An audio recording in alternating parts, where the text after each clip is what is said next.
ദേവപഞ്ചമി ഭാഗം 93. അമ്പാട്ട് വീട്ടിലെ കുളത്തിനരികിൽ ആര്യനും പഞ്ചമിയും അവരുടെ ലോകത്ത് മാത്രമായിരുന്നു. അവരുടെ പുതിയ സ്വപ്നങ്ങൾ നെയ്തുകൊണ്ടിരിക്കുമ്പോഴാണ് അങ്ങോട്ട് ആര്യന്റെ സഹോദരിമാരും വരതയും കുഞ്ഞിനെയും കൊണ്ട് വരുന്നത്. പിന്നിൽ നിന്ന് കേട്ട സംസാരം, കുഞ്ഞിന്റെ ചിരിയുടെ ശബ്ദം കേട്ട് അവർ തിരിഞ്ഞു നോക്കി. വരത ചേച്ചി, ഇതെന്താ ഭംഗി കാണാൻ! നക്ഷത്രയുടെ ശബ്ദത്തിൽ അത്ഭുതമായിരുന്നു. അനന്യയും വരതയും കുഞ്ഞിനെ കയ്യിലെടുത്തുകൊണ്ട് താഴേക്ക് ഇറങ്ങി. കുളത്തിന്റെ കാഴ്ച കണ്ട് അവരുടെ കണ്ണുകൾ വിടർന്നു. ഇത്രയും ഭംഗിയുണ്ടെന്ന് പറഞ്ഞു കേട്ടപ്പോൾ വിശ്വസിക്കാൻ പറ്റിയില്ല. നക്ഷത്ര പറഞ്ഞു, ഇതുപോലത്തെ സ്ഥലം സീരിയലുകളിലും സിനിമകളിലും മാത്രമേ കാണാറുള്ളൂ. അനന്യയാണ് പറഞ്ഞത്. അത് കേട്ട് വരദ ചിരിച്ചു. ഞാൻ പറഞ്ഞില്ലേ, ഇവിടെ കാറ്റിനും ഒരു വേറിട്ട മണമാണ്. അപ്പോഴാണ് അവർ ശ്രദ്ധിച്ചത് പടികളിൽ ഇരിക്കുന്ന ആര്യനെയും പഞ്ചമിയെയും. നിങ്ങളിവിടെ ഉണ്ടായിരുന്നോ? അനന്യ ചിരിച്ചുകൊണ്ട് ചോദിച്ചു. അവരുടെ അടുത്തേക്ക് നടന്നു. കുഞ്ഞ് അപ്പോൾ തന്നെ പഞ്ചമിയെ കണ്ടതും കൈനീട്ടി ചാടി. പഞ്ചമി ഉടനെ എഴുന്നേറ്റ് കുഞ്ഞിനെ മടിയിലെടുത്തു. അവളുടെ മുഖം കുഞ്ഞിന്റെ കവിളിൽ മുത്തി. എന്റെ കുഞ്ഞ് അമ്മയെ മിസ് ചെയ്തോ? അവൾ ചോദിച്ചു. കുഞ്ഞ് ചിരിച്ചു. അവളുടെ കഴുത്തിൽ കൈകൾ ചുറ്റി. ആര്യൻ അത് നോക്കി നിൽക്കുകയായിരുന്നു. ആ കാഴ്ച അവന്റെ ഹൃദയം നിറയ്ക്കുന്നതായിരുന്നു. എല്ലാവരും പടികളിൽ ഇരുന്നു. ചിലർ വെള്ളത്തിൽ കാലുകൾ മുക്കി വെള്ളം തട്ടി തെറിപ്പിച്ചുകൊണ്ടിരുന്നു. കാറ്റ് മുഖത്തെ തഴുകിക്കൊണ്ടിരുന്നു. ഏട്ടത്തി, ഇവിടെ എപ്പോഴും വരുമായിരുന്നോ? ഇവിടെ ഒന്ന് എന്തൊക്കെ ചെയ്യായിരുന്നു? നക്ഷത്ര ചോദിച്ചു. ആര്യൻ പഞ്ചമിയെ നോക്കി. അവളുടെ ചുണ്ടിൽ അപ്പോഴും ഒരു പുഞ്ചിരി ഉണ്ടായിരുന്നു. അത് കണ്ട് അവനും ചിരിച്ചു. ഇവിടെയാ ഞാൻ നീന്തൽ പഠിച്ചത്. ദേഷ്യം വന്നാ ഇവിടെ വന്നിരിക്കും, സ്വപ്നം കാണും. കൂടുതലും അച്ഛന്റെയും അമ്മയുടെയും ഒപ്പമായിരുന്നു ഇവിടേക്കുള്ള വരവ്. പഞ്ചമി അച്ഛന്റെയും അമ്മയുടെയും ഒപ്പമുള്ള ആ കാലം ഓർത്തെടുത്തുകൊണ്ട് പറയുമ്പോൾ അവളുടെ കയ്യിൽ പിടിച്ചിട്ടുണ്ടായിരുന്നു ആര്യൻ. അപ്പോ ഏട്ടത്തിയുടെ അച്ഛന്റെയും അമ്മയുടെയും പ്രണയ സംഗമം ഇവിടെയായിരുന്നു അല്ലേ? ഇപ്പോ അത് ഏട്ടനും ഏട്ടത്തിയും ഏറ്റെടുത്തത് പോലെയാണല്ലോ. ഞങ്ങൾ വന്നത് ശല്യായോ? അനന്യ ചോദിച്ചു. അത് കേട്ട് എല്ലാവരും ചിരിച്ചു. ഇവിടെ നിൽക്കുമ്പോ മനസ്സ് ശാന്തമാകുന്നത് പോലെ, വല്ലാത്തൊരു പോസിറ്റീവ് ഫീല്, സന്തോഷം, അങ്ങനെ എന്തൊക്കെയോ തോന്നുന്നത് പോലെ. വരദ വെള്ളത്തിൽ കൈമുക്കി പറഞ്ഞു. അതെ, പഞ്ചമിയും പറഞ്ഞു. ഇവിടെ ശബ്ദമില്ല, പക്ഷെ നല്ല ശാന്തമായ ഇടം. റൊമാൻറ്റിക് പ്ലേസ് എന്നൊക്കെ പറയില്ലേ, അതുപോലെ. ഇടം കണ്ണിട്ട് ആര്യനെ നോക്കിക്കൊണ്ടാണ് വരദ പറഞ്ഞത്. ആര്യൻ അവളെ നോക്കി. ഏട്ടത്തി, ഇവിടെ കുളത്തില് നല്ല താഴ്ചയുണ്ടോ? നമുക്ക് താമര പറിക്കാൻ പറ്റുമോ? വേദിക ചോദിച്ചു. ഒരുപാട് താഴ്ചയുണ്ടോന്ന് ചോദിച്ചാ അങ്ങോട്ട് നീന്തുന്നോറും ചിലപ്പോൾ താഴ്ചയുണ്ടാകും. ഇവിടെയൊന്നും അത്ര താഴ്ചയില്ല. പിന്നെ താമര പൊട്ടിക്കാം. ഇവിടെ എപ്പോഴും ഇങ്ങനെ താമര ഉണ്ടായി നിൽക്കുവോ? അനന്യ ചോദിച്ചു. ഉണ്ടാകാറുണ്ട്, മിക്കപ്പോഴും. ഒന്ന് രണ്ടെണ്ണമൊക്കെ എപ്പോഴും ഉണ്ടാകും, പഞ്ചമി പറഞ്ഞു. എന്ത് രസാണല്ലേ! മനസ്സിനൊക്കെ വല്ലാത്തൊരു സന്തോഷം തോന്നുന്നു. ഒരു റിലാക്സിംഗ് പ്ലേസ്, വേദിക പറഞ്ഞു. നിങ്ങൾ പറഞ്ഞത് ശരിയായിരുന്നു. പക്ഷെ നിങ്ങൾ വന്നതോടുകൂടി ഈ സ്ഥലത്തിന്റെ എല്ലാ ശാന്തതയും സമാധാനവും പോയിട്ടുണ്ട്. ആര്യൻ പറഞ്ഞതും സഹോദരിമാര് തമ്മിൽ തമ്മിൽ നോക്കി ചിരിച്ചു.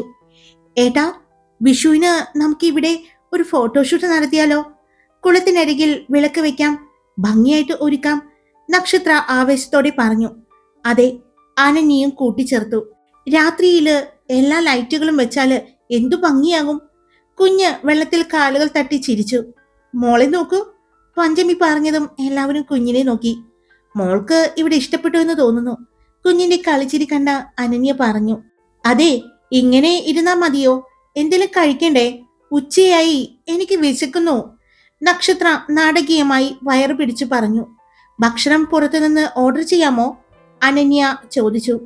ആര്യൻ മറുപടി പറയാൻ തുടങ്ങുന്നതിന് മുമ്പ് തന്നെ പഞ്ചമിയെ നോക്കി ചെറുതായി ഒന്ന് ചിരിച്ചു. വേണ്ട, ഭക്ഷണം ഉണ്ടാക്കാൻ ആളെ കിച്ചണിൽ നിർത്തിയിട്ടുണ്ട്. 2-3 പേരുണ്ടാകും. നിങ്ങൾക്കിവിടെ കിച്ചണിൽ കയറേണ്ടതില്ല. ആര്യൻ പറഞ്ഞതും ജോലിക്കാരുണ്ടായിട്ടും കാര്യമില്ലല്ലോ ഏട്ടാ. ഇപ്പോ ഏട്ടന് ഏട്ടത്തി ഉണ്ടാക്കുന്ന ഭക്ഷണമല്ലേ ഇഷ്ടം. അപ്പോ ഏട്ടത്തി കിച്ചണിൽ കയറേണ്ടി വരുമല്ലോ, വേദിക ചിരിച്ചുകൊണ്ട് പറഞ്ഞു. അത് കേട്ട് പഞ്ചമി ഒന്ന് ചിരിച്ചു. വിഷുവിന് എല്ലാവരും കൂടി കിച്ചണിൽ കയറി ബുദ്ധിമുട്ടണ്ട. അമ്മമാർക്കും എല്ലാവർക്കും റെസ്റ്റ് എടുക്കാം, ആര്യൻ പറഞ്ഞു. എല്ലാവരും എഴുന്നേറ്റ് വീട്ടിലേക്ക് നടന്നു. അമ്പാട്ട് വീടിന്റെ ഡൈനിങ് റൂം, വലിയ മരമേശ, മുകളിൽ തൂങ്ങിയ പിത്തള വിളക്ക്, മതിലുകളിൽ പഴയ ചിത്രങ്ങൾ, ചുറ്റും മരപ്പണിയുടെ സൗന്ദര്യം. ഇതെന്തു ഭംഗിയല്ലേ! ഓൾഡ് ഈസ് ഗോൾഡ് എന്ന് പറയുന്നത് പോലെ, നക്ഷത്ര അത്ഭുതത്തോടെ പറഞ്ഞു. ഇവിടെ ഇരുന്ന് ഭക്ഷണം കഴിക്കുന്നത് തന്നെ ഒരു എക്സ്പീരിയൻസ് ആണ്, അനന്യ കൂട്ടിച്ചേർത്തു. ജോലിക്ക് നിർത്തിയിരിക്കുന്ന സ്ത്രീകൾ പായസം മുതൽ കറി, തോരൻ, അവിയൽ, പപ്പടം വരെ വിളമ്പി. നെയ്യിന്റെ മണം, ചൂട് ചോറിൽ നെയ്യ് ഒഴിച്ചതിന്റെ മണം എല്ലാം ചേർന്ന് ഒരു ഉത്സവത്തിന്റെ രുചിയായിരുന്നു. ഏട്ടാ, നമുക്കിങ്ങോട്ട് ഇടയ്ക്കിടെ വരണം കേട്ടോ, നക്ഷത്ര പറഞ്ഞു. ആര്യൻ ഒന്ന് ചിരിച്ചു. ഇത് നിങ്ങളുടെയും വീട് തന്നെയല്ലേ, എപ്പോ വേണമെങ്കിലും നിങ്ങൾക്ക് വരാലോ, പഞ്ചമിയാണ് പറഞ്ഞത്. എല്ലാവരും കൂടി സന്തോഷത്തോടെ ഭക്ഷണം കഴിച്ചു. പഞ്ചമി കുഞ്ഞിനും നെയ്ക്കൂട്ടിയ നല്ല കുത്തിരി ചോറ് വാരിക്കൊടുത്തു. ഭക്ഷണത്തിന് ശേഷം ഞാൻ കുറച്ചുനേരം ഉറങ്ങട്ടെ, ആര്യൻ പറഞ്ഞ് കുഞ്ഞിനെ കയ്യിലെടുത്തു.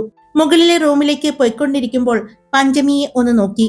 മുകളിലേക്ക് വാ, ആര്യൻ പറഞ്ഞു. ഞങ്ങൾ പുറത്തൊക്കെ ഒന്ന് നടന്നിട്ട് വരാം, ആര്യന്റെ സഹോദരിമാരും വരതയും പറഞ്ഞു. ഏട്ടത്തിയും വരുവോ, അവർ വിളിച്ചു ചോദിച്ചു. പഞ്ചമി അവരുടെ കൂടെ പോകാനായി മുന്നോട്ട് നീങ്ങിയപ്പോഴാണ് ആര്യൻ പിന്നിൽ നിന്നും വിളിച്ചത്. പഞ്ചമി! ആ ശബ്ദത്തിന് കൂടെ ചെല്ലാനുള്ള ഒരു ആജ്ഞ ഉണ്ടായതായി തോന്നി.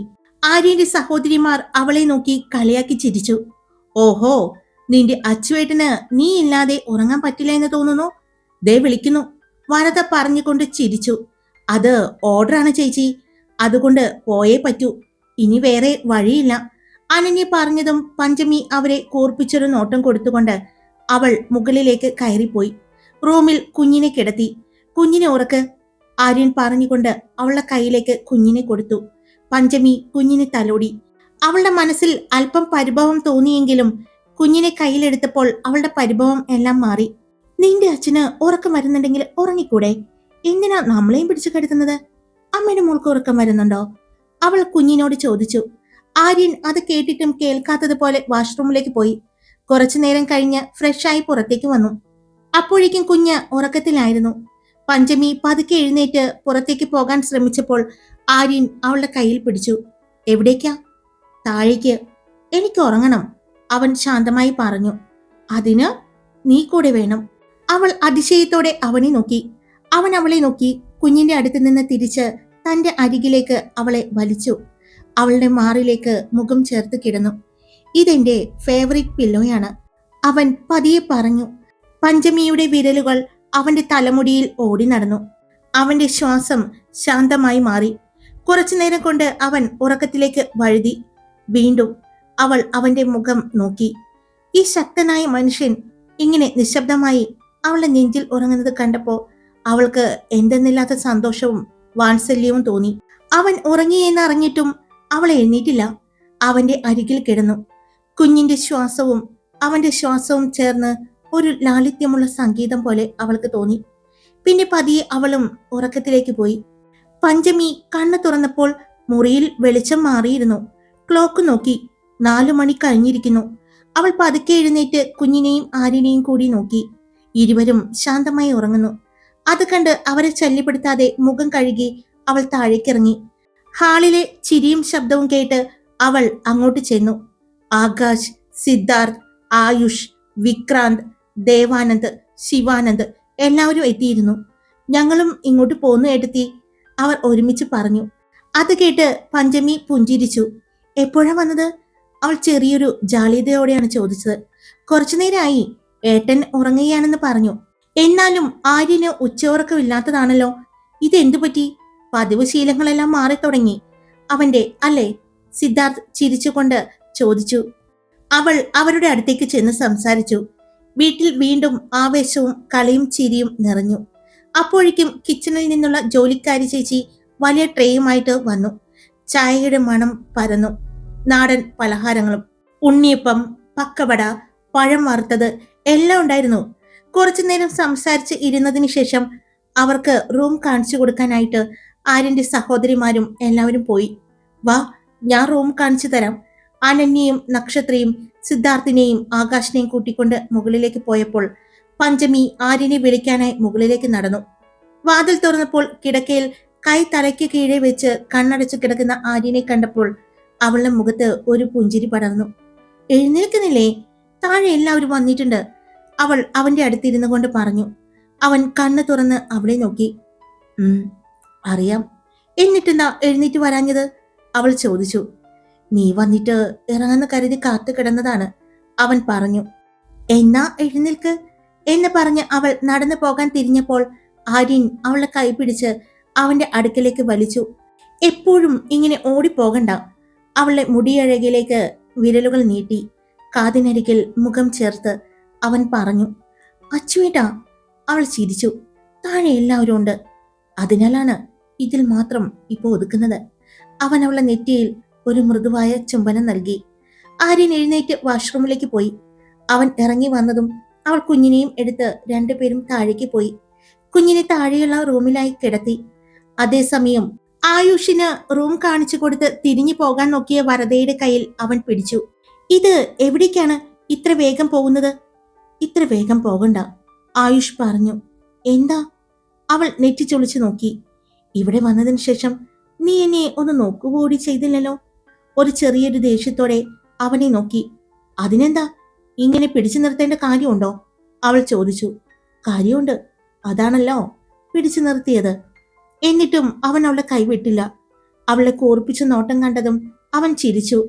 അവരുടെ കണ്ണുകൾ തമ്മിൽ സംസാരിച്ചു. അവൾ കൈവിട്ട് ഓടി. പക്ഷെ ചുണ്ടിന്റെ കോണില് ഒളിപ്പിച്ച ഒരു പുഞ്ചിരി അവൻ കണ്ടു. വൈകുന്നേരം എല്ലാവരും ഒരുമിച്ച് താഴെ കൂടിയിരുന്നു. ആര്യനും സഹോദരന്മാരും ആകാശിനെയും സിദ്ധാർത്ഥിനെയും കണ്ടപ്പോ സന്തോഷം മുഖത്ത് തെളിഞ്ഞു. കുളത്തിലേക്ക് പോയാലോ? ആകാശ് ചോദിച്ചു. ഇവിടെ കുളമുണ്ടോ? ആയുഷ് ചോദിച്ചു. പിന്നില്ലേ, വാ, ഞാൻ കൊണ്ടുപോകാം, അവൻ ഉത്സാഹത്തോടെ പറഞ്ഞു. ആകാശിന് ആ സ്ഥലം മുമ്പ് കണ്ട പരിചയമുണ്ടായിരുന്നു. ആര്യനെ വിളിച്ചപ്പോൾ ഞാൻ പിന്നെ കുളിച്ചോളാം, അവൻ പഞ്ചമിയെ നോക്കിക്കൊണ്ട് പറഞ്ഞു. അവളുടെ കണ്ണുകളിൽ ചെറിയൊരു പുഞ്ചിരി തെളിഞ്ഞു. കാരണം അവൾക്ക് അറിയാമായിരുന്നു അവൻ കുളത്തിലേക്ക് പോകാത്തതിന്റെ യഥാർത്ഥ കാരണം. സന്ധിക്കാറ്റിൽ ഇലഞ്ഞിപ്പൂവിന്റെ മണം നിറഞ്ഞിരുന്നു. പഞ്ചമി വിളക്കുമായി അച്ഛന്റെയും അമ്മയുടെയും അസ്ഥിത്തറയ്ക്ക് സമീപം ചെന്നു. ആര്യൻ കുഞ്ഞുമായി പിന്നാലെ നടന്നു. വിളക്ക് തെളിഞ്ഞപ്പോൾ അവളുടെ കണ്ണുകളിൽ ഒരു ശാന്തത നിറഞ്ഞു. ആര്യൻ അവളെ നോക്കി നിന്നു. അവളുടെ കണ്ണുകൾ കൂടുതൽ തിളങ്ങുന്നത് പോലെ തോന്നി അവന്. ഇലഞ്ഞി മരത്തിന് മുകളിൽ നിന്നും ഇലഞ്ഞി പൂക്കൾ താഴേക്ക് വീണു. അത് കണ്ട് കുഞ്ഞു ചിരിച്ചു. അച്ചുവേട്ടനറിയോ, എനിക്ക് ഒരുപാട് ഇഷ്ടമാണ് ഇലഞ്ഞി പൂക്കൾ. ചെറുതിലെ ഞാൻ ഇത് കോർത്ത് തലയിൽ ചൂടുമായിരുന്നു. അവൾ പറഞ്ഞതും ആര്യൻ അവിടെ വീണ് കിടന്ന ഒരു പിടി ഇലഞ്ഞിപ്പൂക്കൾ കയ്യിലെടുത്തു. മണത്തു നോക്കി. നല്ല മണമുണ്ട് എന്ന് പറയുന്ന ആര്യൻ കുറച്ചെടുത്ത് അവളുടെ തലമുടിയിൽ തിരികെ വച്ചു. ആര്യൻ അവളെ ചേർത്ത് പിടിച്ചു. അവർ അവിടെ നിന്നും തിരിച്ചു വരുമ്പോൾ വീട് മുഴുവൻ ചിരിയോടെ നിറഞ്ഞു നിന്നിരുന്നു.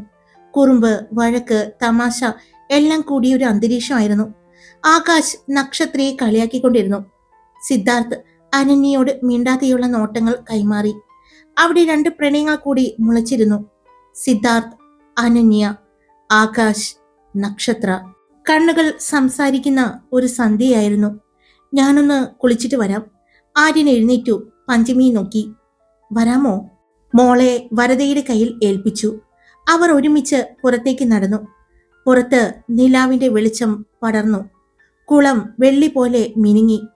ഇപ്പൊ മനസ്സിലായോ ഞാൻ വൈകുന്നേരം അവരുടെ കൂടെ വരാതിരുന്നത് എന്താണെന്ന്? ആര്യൻ ചോദിച്ചതും അവൾ ചിരിച്ചു. മനസ്സിലായി. വെള്ളത്തിന്റെ ശബ്ദം, നിലാവിന്റെ മൃദുത്വം, അവന്റെ കണ്ണുകളിൽ പ്രതിഫലിക്കുന്ന അവളുടെ മുഖം. ആ നിമിഷം അവർ അവരുടെ മാത്രം ലോകത്തേക്ക് പോയിരുന്നു. പഞ്ചമി, ആര്യൻ പതുക്കെ വിളിച്ചു. ഇവിടെ വന്നിരിക്കുമ്പോഴാണോ നീ ഏറ്റവും കൂടുതൽ അച്ഛനെയും അമ്മയും മിസ് ചെയ്യുന്നത്? ആര്യൻ ചോദിച്ചു. ഇല്ല, ഞാൻ അവരെ മിസ് ചെയ്യുന്നില്ല.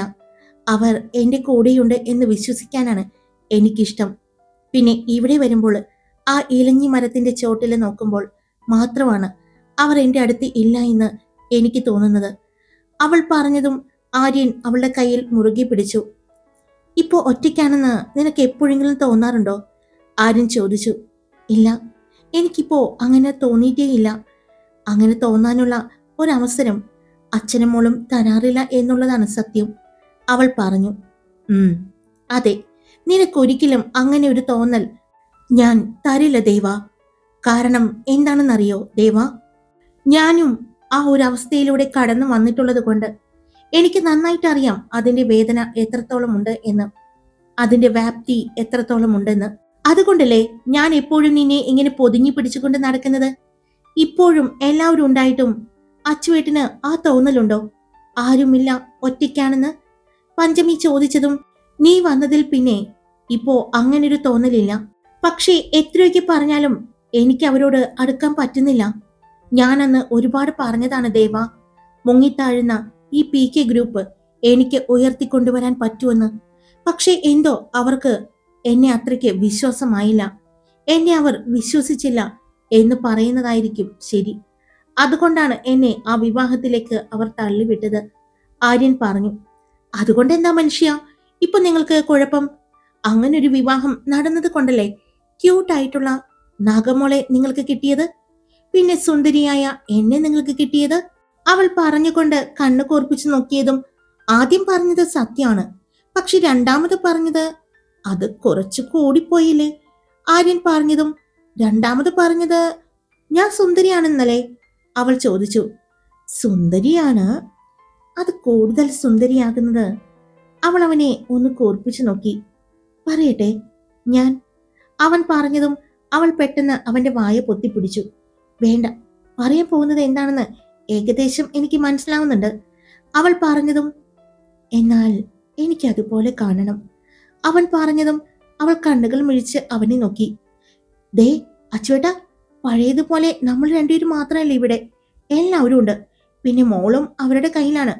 വാശി പിടിച്ച് കരയാൻ തുടങ്ങിക്കഴിഞ്ഞാൽ അവർ കുഞ്ഞിനെയും കൊണ്ട് ഇങ്ങോട്ട് വരും. പിന്നെ നമ്മൾ ഇത്രയും താമസിച്ച് അങ്ങോട്ട് ചെന്ന അവർക്ക് എന്തു തോന്നും? പഞ്ചമി പറഞ്ഞതും ഒന്നും തോന്നില്ല എന്ന് പറഞ്ഞുകൊണ്ട് ആര്യൻ അവളെ വലിച്ച് അവനിലേക്ക് ചേർത്ത് നിർത്തി. അവളുടെ കഴുത്തിലായിട്ട് കൈ പിടിച്ചുകൊണ്ട് അവളുടെ മുഖം ഉയർത്തി. ഹായ്, എല്ലാവരും സുഖമായിട്ടിരിക്കുന്നു? ഞാൻ സുഖമായിട്ടിരിക്കുന്നു. അപ്പൊ സ്റ്റോറി ഇട്ടിട്ടുണ്ട്. ഇഷ്ടപ്പെട്ടാൽ ലൈക്ക് ചെയ്യാനും ഹൈപ്പ് ചെയ്യാനും നിങ്ങളുടെ അഭിപ്രായം കമന്റ് ചെയ്യാനും സബ്സ്ക്രൈബ് ചെയ്യാതെ കേൾക്കുന്നവരുണ്ടെങ്കിൽ സബ്സ്ക്രൈബ് ചെയ്യാനും മറക്കല്ലേ. Love you all. It's me Karthika.